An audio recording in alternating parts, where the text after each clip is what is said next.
సుమన్ టీవీలో మీ business promotions కోసం ఈ కింది నెంబర్ను సంప్రదించగలరు. నమస్తే, welcome to Vishnu talks.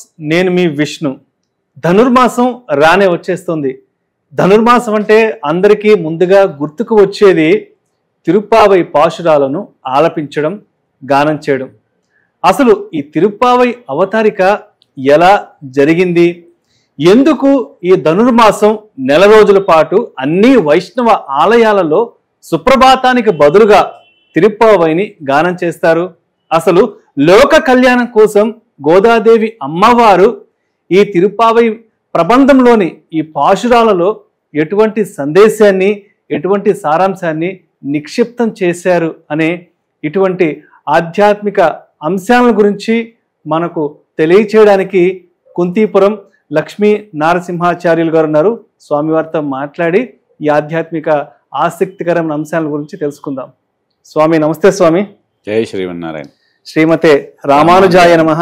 Srimannarayana Ramanuja యతిభ్యో నమః. ఆండాల్ తిరువడిగలే. ఆండార్ దివ్య తిరువడిగలే శరణం. స్వామి, ధనుర్మాసం రానే వచ్చేస్తుంది. ధనుర్మాసం అంటే మనసుకి ఏదో ఒక తెలియని ఆనందం, ఒక తెలియని అలౌకిక ఆనందం, ఒక తెలియని అనుభూతి. ఎందుకో ధనుర్మాసం వచ్చేస్తుంది అంటే అందరి తెలుగింటి ఆడపడుచులందరూ కూడా తమ లోగిళ్లను అందమైన ముగ్గులతో, అందమైన రంగులతో అలంకరిస్తారు. అదేవిధంగా అన్ని వైష్ణవాలయాలలో ఈ నెల రోజుల పాటు తప్పనిసరిగా తిరుప్పావైని గానం చేస్తారు. అంటే మరీ ప్రత్యేకించి ఈ నెల రోజుల పాటు సుప్రభాతానికి బదులుగా కూడా వైష్ణవాలయాలు తిరుప్పావై పాశురాలను కూడా గానం చేస్తారు. అసలు ముందుగా ఈ ధనుర్మాసం యొక్క విశిష్టత ఏంటి, ధనుర్మాసాన్ని మార్గలి అని కూడా ఎందుకంటారనేది మన ప్రేక్షకులకు తెలియచేయగలరు స్వామి. శ్రీమతే రామానుజాయ నమః.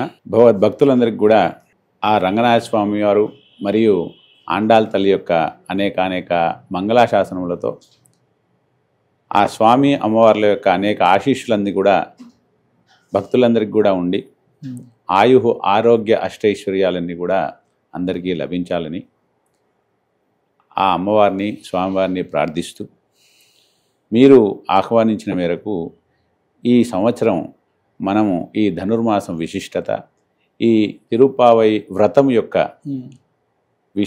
విశేషాలన్నీ కూడా తెలుసుకొని తద్వారా మనం అందరం కూడా ఏదైనా విషయం ఉందనుకోండి, అందులో ఉన్నటువంటి విషయాలను తెలుసుకోకుండా ఆచరణ చేశామనుకోండి మనకేం అర్థం కాదు. కానీ అందులో ఉన్నటువంటి విశేషం అంతా కూడా తెలుసుకొని మనం దాన్ని చేస్తూ ఉంటే అందులో ఉన్నటువంటి ఆనందము, అందులో ఉన్నటువంటి మనము అందులో ఇంకా ఏ విధంగా చేస్తాము అనేటువంటి ఆతృత ఇవన్నీ కూడా చాలా విశేషంగా ఉంటాయి.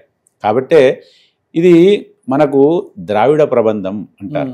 అంటే తమిళ్లో ఉంటాయి ఈ యొక్క పాశురాలన్నీ కూడా. 12 మంది ఆళ్వార్లు మనకు ఈ యొక్క ద్రావిడ ప్రబంధం, దివ్య ప్రబంధం అంటారు. 4000 పాశురాలు మనకు 12 మంది ఆళ్వార్లు అనుగ్రహించారు. ఆ 12 మంది ఆళ్వార్లలో కూడా మనకు కేవలము ఒకే ఒక మహిళా ఆళ్వార్లుగా మనకు ఆండాల్ తల్లి ఉన్నారు. కాబట్టి ఆండాల్ తల్లి 2 ప్రబంధాలను మనకు అనుగ్రహించింది. నాచ్యార్ తిరుమజి అనేటువంటి ఒక ప్రబంధము, తిరుప్పావై అనేటువంటిది ఇంకొక ప్రబంధం. ఈ 2 ప్రబంధాలను కూడా మనకు ఆండాల్ తల్లి అనుగ్రహించింది. అయితే అందులో తిరుప్పావై ఇంకా విశేషం ఏంటంటే, మనము 2గా ఒకవేళ మనం చూస్తే మనకు రాత్రి పగలు 2 ఉంటాయి. అయితే రాత్రిపూట తామసమైనటువంటి ప్రవృత్తులన్నీ కూడా మనలో మేల్కొని ఉంటాయి. పగల్లో రాజసమైనటువంటి ప్రవృత్తులన్నీ కూడా మేల్కొని ఉంటాయి. అయితే ఒకవేళ మనకు మన సాంప్రదాయం ప్రకారం చూసినట్టయితే కాలాన్ని మన సాంప్రదాయంలో 2 విధాలుగా మనము చేస్తాం. సంవత్సరాన్ని చూసుకుంటే, ఒక సంవత్సరం తీసుకుంటే దాన్ని ఉత్తరాయణము, దక్షిణాయనము అని 2 విధాలుగా మనము విభజిస్తారు మన పెద్దలు. అందులో దక్షిణాయనము అంటే దేవతలందరూ కూడా నిద్రించేటువంటి సమయంగా పరిగణిస్తారు. ఉత్తరాయణం కాలాన్నంతా కూడా దేవతలు మేల్కాంచి ఉన్నటువంటి కాలంగా పరిగణిస్తారు. అయితే మానవుని జీవితాన్ని కూడా మొత్తము పరిగణనలోకి తీసుకుంటే ఒకటే రాత్రి ఒకటే పగలు. మనకు నిత్యం కూడా భౌగోళికంగా ఒక రాత్రి పగలు 24 గంటలు అవుతుండొచ్చు కనుక, కానీ జీవితాన్ని కూడా మొత్తాన్ని పరిగణనలోకి తీసుకుంటే ఒకటే రాత్రి ఒకటే పగలు. రాత్రి ఏంటి అంటే అంధకారంలో ఉన్నటువంటి దాన్ని రాత్రి అంటాం. అంటే మనకు భగవంతుని ఎడల మనస్సు కలగనంత వరకు మనకు రాత్రే. ఎప్పుడైతే భగవంతుని ఎడల మన మనస్సు చేరుకుంటుందో దాన్ని పగలు. ఒకసారి మనకు పగలు వచ్చింది అంటే భగవంతుని యందు మన మనస్సు లగ్నమైంది అంటే ఇక మళ్ళీ రాత్రి రానే రాదు. కాబట్టి ఈ విధంగా ఉత్తరాయణము దక్షిణాయనము అనేటువంటి 2 విషయాల్లో ఈ యొక్క ధనుర్మాసము మనకు చాంద్రమానము సౌరమానము అనేటువంటి 2 ప్రక్రియలు ఉన్నాయి దక్షిణ దేశంలో. అంటే సౌరమానం అంటే సూర్యుని యొక్క గమనాన్ని అవలంబించుకొని చేసుకునేటువంటి దాన్ని సౌరమానము అంటారు. దానికి ఆ 12 రాశుల పేర్లను ఆయా నెలలకు పెడతారు. అంటే మేషము వృషభము అలాగా. అయితే ధనుస్సు రాశిలో ఎప్పుడైతే సూర్యుడు ప్రవేశిస్తారో దాన్ని ధనుర్మాసంగా పరిగణిస్తారు. అదే చాంద్రమానాన్ని బట్టి చూస్తే మనకు 27 నక్షత్రాలు ఉన్నాయి. ఆ చంద్రుడు పౌర్ణిమ రోజు ఏ నక్షత్రంతో కూడి ఉంటాడో దానికి ముందు 15 రోజులు తర్వాత 15 రోజులను కూడుకొని ఆ నక్షత్రం పేరుకు ఆ నెలకు పెట్టి దాన్ని మనము జోడించి చేస్తూ ఉంటాం. ఉదాహరణకి చిత్తా నక్షత్రంతో ఉంటే చైత్రమాసంగా దాన్ని పరిగణిస్తాం. ఇదే విధంగా ఈ యొక్క మార్గశీర్ష మాసాన్ని మృగశిర నక్షత్రంతో ఎప్పుడైతే చంద్రుడు ఆ పౌర్ణిమ రోజు కూడి ఉంటాడో దాన్ని మార్గశీర్ష మాసము అంటాం. అయితే మనకు ఆండాళ్ తల్లి ఒక విశేషమైనటువంటి వ్రతాన్ని మనందరికి కూడా అందజేసింది. దాన్ని తిరుప్పావై వ్రతము అని, శ్రీవ్రతము అని, ధనుర్మాస వ్రతము అని ఇలా వివిధ పేర్లతో అందరూ కూడా మన పెద్దలు మనకు అనుగ్రహిస్తారు. అయితే ఈ యొక్క వ్రతాన్ని చేయడానికి గల పూర్వభాగము అంతా కూడా ఎందుకు చేసింది, అది ఈ ధనుర్మాసము అంటే ఈ కాలంలోనే ఎందుకు ప్రారంభించింది అంటే, సాధారణంగా చూస్తే మనం ఏదైనా కార్యక్రమం మంచి కార్యం చేయాలనుకోండి ఓ ముహూర్తం చూసుకుంటాం. అది మనలాంటి సాధారణమైనటువంటి మనుషులకు ఒక ముహూర్తం కావాలి. కానీ మహానుభావులు ఆచార్య తుల్యులైనటువంటి వారికి ముహూర్తము తనంతల తానే వారి దగ్గరికి చేరుకుంటుంది. వారు అనుకున్నదే ముహూర్తంగా పరిగణిస్తుంది. ఆ విధంగా మనకు ఒకసారి మనము అమ్మవారి యొక్క వృత్తాంతాన్ని దగ్గరికి వెళ్ళినట్టయితే, అమ్మవారు గోదాదేవి శ్రీవెల్లిపుత్తూరు అనేటువంటి ఇప్పుడు తమిళనాడులో ఉన్నటువంటి మదురైకి ఒక 80 కిలోమీటర్ల దూరంలో ఉన్నటువంటి ఒక గ్రామంలో ఒక తులసి వనంలో లభించింది. అమ్మవారికి అయోనిజ అని అంటారు. అయోనిజలు అంటే వీరందరూ కూడా సాధారణంగా మనమందరం కూడా జన్మించిన రీతిగా వీరందరూ కూడా జన్మ తీసుకోలేదు. అంటే తల్లి గర్భం నుంచి కాకుండా, యోని అంటే గర్భం నుంచి, అయోనిజలు అంటే గర్భం నుంచి కాకుండా ప్రత్యక్షమైనటువంటి వారు వీరందరూ కూడా. అంటే ఉదాహరణకు సీతమ్మ వారు భూమిలో దొరికారు. ఎలా దొరికారు? భూమిలో ఆ క్షేత్రంలో చేస్తూ వ్యవసాయ కార్యక్రమం చేస్తున్నప్పుడుగా లభించారు. వారిని కూడా అయోనిజ. అంటే కారణ జన్ములు అని కూడా అంటారు. కారణ జన్ములు అంటే ఏదో ఒక కారణం కొరకు భూమి మీద అవతరించడం, ఆ కారణాన్ని నిర్ణయం కాగానే వారికి ఇంకెక్కడేం పని ఉండదు, వెళ్ళిపోతారు. అలా చాలామంది. అందులోనే అమ్మవారు మనకు ఆ శ్రీవెల్లిపుత్తూరు అనేటువంటి గ్రామంలో విష్ణు చిత్తులు అనేటువంటి మహానుభావులు, వీరి తండ్రి గారు, ఆ విష్ణు చిత్తుల వారు అక్కడ ఉన్నటువంటి వటపత్రశాయి అనేటువంటి ఆలయం ఉంది. చాలా విశేషమైనటువంటి ఆలయం, శ్రీకృష్ణుడి ఆలయం. శ్రీకృష్ణుడి ఆలయం వటపత్రశాయి అంటారు. ఆ వటపత్రశాయి యొక్క ఆలయానికి వీరు పూమాల సేవ చేస్తూ ఉండేవారు, కైంకర్యం చేస్తూ ఉండేవారు. నిత్యం కూడా స్వామివారికి అవసరమైనటువంటి మాలలన్నీ కూడా వీరు అందజేస్తూ ఉండేవారు. తులసి నుంచి సేకరించినటువంటి ఒకానొక రోజు ఆ తులసి వనంలో ఒక తులసి చెట్టు వద్ద అమ్మవారు ఆ విష్ణు చిత్తుల వారికి లభించింది. అప్పుడు ఆ విష్ణు చిత్తుల వారు అమ్మవారిని చూసి, అంటే చిన్న బాలిక చూసి, అయ్యో ఎంత చక్కగా ఉంది. వారికి పిల్లలు లేరు కాబట్టి చక్కగా మనకు భగవంతుడు అందించాడే అనేటువంటి ఉద్దేశంతో వారు సంగ్రహించి తీసుకుని అమ్మవారిని తన సొంత కూతురులాగా చూసుకుంటూ వారిని ఆలనా పాలన అన్ని కూడా చేస్తూ, వారు కూడా పరమ వైదికులు. చాలా చక్కనైనటువంటి విశేషాలు, అంటే వారి చరిత్రలోకి వెళ్తే ఇంకా మనకు చాలా విశేషాలు ఉన్నాయి అంటారు కదా. పెరియాళ్వారు వారు స్వామివారిని సాక్షాత్తు పల్లాండు చెప్పినటువంటి మహానుభావులు, తిరుపల్లాండు చెప్పినటువంటి మహానుభావులు. ప్రతి ఆలయంలో పల్లాండు చెప్పకుండా ఏ కార్యక్రమం ప్రారంభం కాదు. రంగనాథుడికే మామగారు అయ్యారు కాబట్టి ఆ స్వామికి లభించింది అమ్మ. అయితే ఆ స్వామి చెంత పెరుగుతూ పెరుగుతూ వారికి అన్ని విశేషాలు తెలుసు కాబట్టి భాగవతం, రామాయణం ఇలా అన్ని కూడా అమ్మవారికి వివరిస్తూ పెంచడం వల్ల అమ్మవారికి కూడా అనేకమైనటువంటి ఆధ్యాత్మిక విషయాలన్నీ కూడా అవలంబించాయి. వారు చక్కగా ఈ విషయాలన్నిటిని కూడా అనుకరించి తాను తెలుసుకొని అందులో లీనమైపోయి ఆధ్యాత్మికంగా చాలా విశేషంగా ఎదిగింది తల్లి.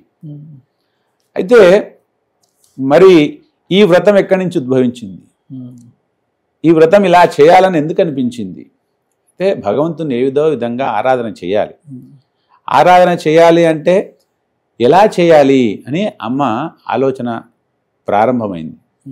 ఆ ఆలోచనలో మరి భాగవతాది గ్రంథాలన్నీ కూడా తన తండ్రి గారి చేత విన్నటువంటి ఆండాళ్ళ తల్లికి ఆ భాగవతంలో ఒకానొక సన్నివేశాన్ని అమ్మ గ్రహించడం జరిగింది.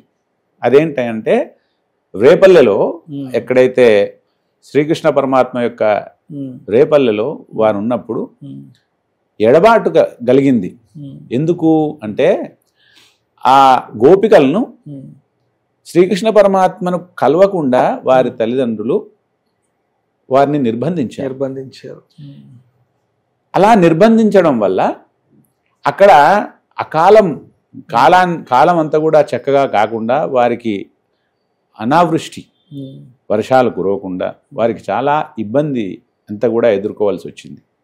అలాంటి పరిస్థితుల్లో మళ్ళీ శ్రీకృష్ణ పరమాత్మనే ఈ విధంగా కాత్యాయని వ్రతాన్ని ఆచరించమని చెప్పి వారందరికీ చెప్పాడు. గోపికలందరికీ దేవదేవుడు సూచించాడు.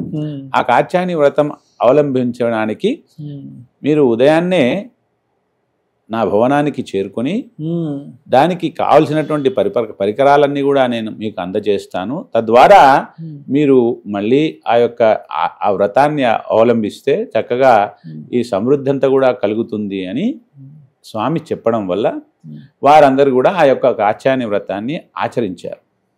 అయితే అమ్మవారు ఈ విషయాన్ని అంతా కూడా తెలుసుకున్న తల్లి, నేను కూడా ఈ యొక్క కాత్యాయని వ్రత చేస్తాను, అవలంబిస్తాను అనేటువంటి నిర్ణయానికి వచ్చింది. కానీ ఇప్పుడు అదేమో రేపల్లె ద్వాపర యుగం, ఇదేమో కలియుగం. సమయమా కాదు, అప్పుడున్నటువంటి ప్రదేశము కూడా కాదు. అదేమో ద్వారక రేపల్లె, ఇక్కడేమో అమ్మవారు శ్రీవెల్లిపుత్తూరులో ఉంది.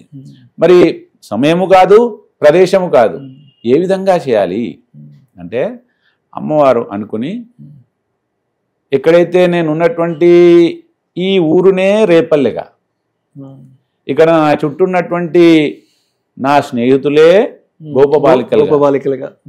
ఇక్కడ ఉన్నటువంటి వటపత్రశాయి యొక్క ఆలయమే నందగోపుని యొక్క భవనముగా, నందగోపన్ కుమరన్ నందగోపుని యొక్క భవనముగా, అదే భవనములో ఉన్నటువంటి స్వామినే నేను అర్చన చేస్తూ ఈ యొక్క వ్రతాన్ని ఆచరిస్తాను అంటూ తనను తాను ఒక గోపికగా, తను ఉన్నటువంటి ఆ ఊరునే ఒక రేపల్లెగా, శ్రీవిల్లిపుత్తూరునే రేపల్లెగా, అక్కడ ఉన్నటువంటి తన స్నేహితురాళ్లనే గోపబాలికలుగా భావించి ఈ యొక్క వ్రతాన్ని ఆచరణ చేసింది. అలాగా ఈ వ్రతాన్ని ఒక అంకురం అంటే శ్రీకారం అలా అనుకుని ప్రారంభం చేసింది అమ్మ. అయితే చక్కగా ఈ యొక్క కాలాన్ని ఏర్పాటు చేసుకుంది. అంటే కాలమే తనకు అనుకూలంగా వచ్చింది. ఈ కాలానికి విశేషం కూడా ఉంది. ఏంటంటే ఎండాకాలం వెళ్ళిపోతుంది, వర్షాకాలం వెళ్ళిపోతుంది, తర్వాత శీతాకాలం వస్తుంది. అయితే ఎండలు తీవ్రంగా ఉంటాయి, వర్షాకాలంలో వర్షాలు పడుతూ ఉంటాయి, చలికాలంలో చలి ఉంటుంది. కానీ ఈ కాలం ఏదైతే ఈ నెల రోజులు ధనుర్మాసం కాలం ఉంటుందో అటు ఎండ కాకుండా వర్షము కాకుండా ఇటు చలి ఇంకా తీవ్రతగా కాకుండా సమశీష్టం అంటే చక్కగా అన్ని వాతావరణం కూడా చాలా విశేషంగా అనుకూలించేటువంటి సమయం. ఇంకో విధంగా చూస్తే రైతులు కర్షకులు చాలా కష్టపడి తమ పండించినటువంటి పంటలన్నీ కూడా చేతికొచ్చి వారికి ధనధాన్యం అంతా కూడా వచ్చేటువంటి తెచ్చుకునే సమయం కూడా ఇదే. కాబట్టి ఇంత చక్కనైనటువంటి సమయము ఇంకా ఏది ఉంటుంది? అందుకనే భగవంతుడు కూడా చెప్పాడు, మాసానాం మార్గశీర్షం అంటే మాసాల్లో నేను శీర్షం వంటి వాడిని, మార్గశీర్షం వంటి వాడిని.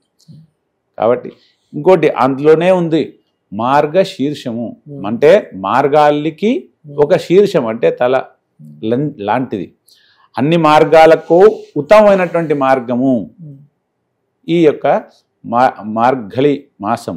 అయితే ఈ మార్గంలో ఇలాంటి చక్కనైనటువంటి ఒక వ్రతాన్ని ఆచరిస్తే చక్కనైనటువంటి భగవంతుని యొక్క అనుగ్రహాన్ని పొందవచ్చు అనేటువంటి ఉద్దేశంతో ఈ కాలంలో ప్రారంభం చేయడం జరిగింది. మరి ఉన్నాయి 30 పాశురాలు. ఈ 30 పాశురాల్లో ఇంత ప్రత్యేకత ఏముంది? ఎంతోమంది ఎన్నో పాటలు పాడారు, ఎన్నో గానం చేశారు. అన్నిటికీ లేనటువంటి ప్రత్యేక ఈ 30 పాశురాల్లోనే ఉంది. సందేశం ఏముంది, సారాంశం ఏముంది అంటే మనము అది కూడా ఒక ద్రావిడ భాషలో ఉంది, అందరికీ తెలిసినటువంటి భాష కాదు. అయినా కూడా దీనికి ఇంత విశేషం. అమ్మ కూడా ఎంత విశేషమైనటువంటి ఫలం పొందింది ఈ యొక్క వ్రతాన్ని ఆచరించి, ఈ యొక్క పాటలు పాడి. అంటే మనకు అన్నీ కూడా మన పెద్దలు అందించారు. ఏంటి? వేదము, ఇతిహాసము, పురాణము, ఇవన్నిటిని కూడా మన పెద్దలు అందించారు. అన్నిటిని కూడా అవలంబించినటువంటి మాత్రంలో అవలంబిస్తే, అన్నిటిని కూడా సాధన చేస్తే భగవంతుడు లభిస్తాడు అని మన పెద్దలు అనుగ్రహించారు. కానీ అందరికీ అన్ని వేళల్లో ఇది సాధ్యమేనా? వేదం చదవడం అందరికి సాధ్యమేనా? పురాణాలు చదవడం అందరికి సాధ్యమేనా? ఉపనిషత్తులు అందరికి సాధ్యమేనా? చదివినా వేదం చదివిన వాడు వేద అర్థం అంతా కూడా తెలుసుకుంటాడా? ఉపనిషత్తులు అర్థం తెలుసుకుంటాడా? ఏది సాధ్యమైనటువంటి ఒక జన్మకు కాదు కదా, ఎన్ని జన్మలు ఎత్తినా కూడా సాధ్యమైనటువంటి విషయం కాదు. కానీ ఆ వేద ఇతిహాస పురాణాలన్నింటినీ కూడా సారము చేసి పిండి చేసి మనకు చక్కగా ఒక స్వీట్ లాగా అందరికి కూడా అందిస్తే ఆ పరిమళాన్ని, ఆ మాధుర్యాన్ని అందరూ కూడా గ్రహించి ఆ పరమాత్మ యొక్క తత్వాన్ని తమలో చేర్చుకొని పరమాత్మ యొక్క అనుగ్రహాన్ని అందరూ కూడా పొందాలి, ఒక్కళ్ళు కాదు. వయ్యత్తు వాళ్ళు వీరుగాలు నామం నంబావై, ఎవరు నేను ఒక్కళ్ళు కాదు, ఈ పుడమి మీద ఉన్నటువంటి సకల ప్రాణులందరూ కూడా ఆ భగవంతుని యొక్క మాధుర్యాన్ని అందుకోవాలి అనేటువంటి ఒక చాలా విశాలమైనటువంటి ఉద్దేశంతో అమ్మ మనకి యొక్క వ్రతాన్ని అందించింది. అయితే మనకు మన పెద్దలు అనుగ్రహిస్తారు ఏంటంటే వైష్ణవుడు అనేవాడు. వైష్ణవుడు అంటే అదేదో ఒక కులమో లేకపోతే ఒక తెగనో కాదండి. వైష్ణవుడు అంటే సర్వవ్యాపి అయినటువంటి విష్ణువు అంతటా ఉన్నాడు. ఇందుగలడు అందులేడను సందేహము చక్రి సర్వోపగతుండి ఎందెందు వెతికి చూసినా అందందే గలడు అంటాడు. అయితే అలా సర్వవ్యాపి అయినటువంటి విష్ణువును ఎవడైతే ఆరాధన చేస్తాడో వాడు వైష్ణవుడే అంటాడు.